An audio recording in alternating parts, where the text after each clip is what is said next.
अस्सलाम वालेकुम दोस्तों, तुसी देखते पे हो पाक पतनकाउस ते मैं थोड़ा दोस्त अहमद फराज।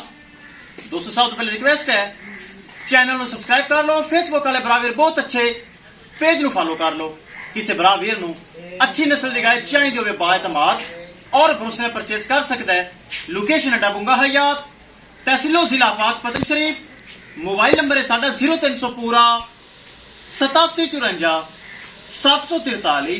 व्हाट्सएप नंबर भी यही है जी, ते लोकल नंबर भी यही है।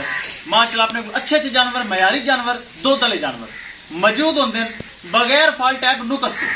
ए माशाल्लाह जर्सी फ्रीज पीछे जर्सी बच्ची माशाल्लाह बहुत अच्छा भाई अजमल भाई और वाला साहब उकाड़ा तो आए उन्हें माशाल्लाह परचेज कर ली।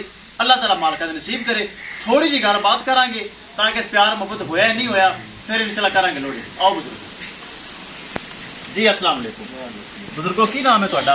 मेरा नाम हितम अली। ਹੀਤਮ ਅਲੀ ਕਿੱਥੋਂ ਆਏ ਹੋ ਜੀ? 16 जीडी उकाड़ा ਉਕਾੜਾ ਤੋਂ ਤੁਸੀਂ ਸਾਡੇ ਕੋਲ ਆਏ ਜੇ? जी जी ਜਿਵੇਂ ਮੈਂ ਨੈਟ ਤੇ ਵੇਖਦੇ ਸੀ ਉਸੇ ਤਰ੍ਹਾਂ ਸਾਬਤ ਹੋਇਆ ਹੈ। इंशाल्लाह ਕੋਈ ਧੋਖਾ ਫਰਾਡ ਤੇ ਕੋਈ ਨਹੀਂ? कोई धोखा ਚੁਆਈ ਕੀਤੀ ਕਿਸੇ ਕਿਸੇ ਦਾ ਮਸਲਾ ਤਾਂ ਨਹੀਂ ਨਿਕਲਾ? कोई फॉल्ट नहीं ਤੁਸੀਂ ਸਾਡੇ ਤੇ ਮੁਤਮਿਨ ਹੋ? इंशाल्लाह। ਚਲੋ ਅੱਲਾਹ ਤਾਲਾ ਤੁਹਾਡੇ ਨਸੀਬ ਵਿੱਚ ਕਰੇ। ਕੈਮਰਾਮੈਨ ਸਾਹਿਬ ਗੱਡੀ ਨੰਬਰ ਇੱਕ ਇੱਕ ਚੀਜ਼ ਕਰੋ ਕਲੀਅਰ ਤੇ ਅੱਲਾਹ ਦਾ ਨਾਮ ਲੈ ਕੇ ਕਰੋ ਲੋ ਲੈ ਚਲੋ ਜੀ। अल्लाह ताला भाई अजमल का नसीब करे और उन्होंने वालद साहब का नसीब करे। माशाल्लाह बहुत अच्छी चीज पीछे प्योर जर्सी वच्छी। लो जी माशाल्लाह चेक करो, नस्ल चेक करनी पूरी जर्सी। ए चेक करो पूरी माशाल्लाह जर्सी और फ्रीजिंग दा टच बहुत चंगी नस्ल। अजमल भाई बड़ा प्यार मुहब्बत वाले ने मंगी ते आप दे छड्डी माशाल्लाह। किसे मेरे भरा नू वीर नू मजीद अच्छी नस्ल की गाय चाहिए होवे राबता करके परचेज कर सकता है। राबता नंबर 0300 पूरा 8754 743। व्हाट्सएप नंबर भी यही है जी, तो लोकल नंबर भी यही है। माशाल्लाह अच्छे अच्छे जानवर, मयारी जानवर और गारंटी वाले जानवर पाक पतनकाउस से मौजूद होंगे। किसे मेरे भरा वीर नू अच्छी नस्ल जानवर चाहिए होवे राबता कर सकता है।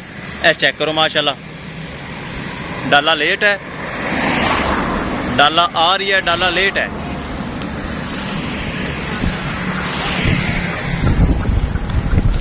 ड्राइवर हजरात शुरू तो ही गेड़ा करते हैं, 10 मिनट लाते आधा घंटे। लो जी किसी मेरे भरावे नू जानवर चाहिए तो राबता करके परचेज कर सकता है।